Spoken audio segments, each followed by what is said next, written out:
One of the major themes of the Old Testament, subjects of the Old Testament, is the Mosaic Law. So, how do we understand the term Mosaic Law in the Old Testament? One of the basic things we need to understand as we begin our discussion is about the word law. The Jews call the whole Pentateuch the law, Torah in Hebrew. Law here means not a legal statutes like in the court of law, but it is a description of a lifestyle. We can even call that as culture, expected of God's people. It describes people's relationship with God and their relationship with each other.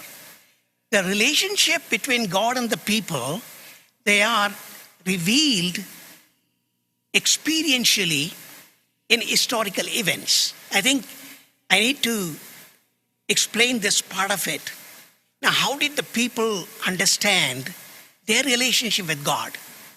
It is in the history when God had intervened for the sake of his people, delivered them from Egypt. Whenever the people went away from God, he judged them.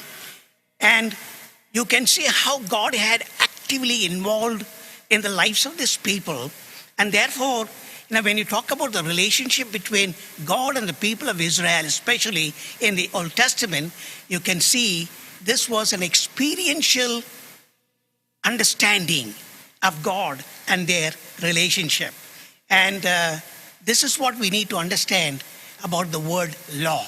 Law is not just legal statutes like you see in the court of law, but rather law expresses that idea of the human lifestyle and their culture and their relationship with God and with each other.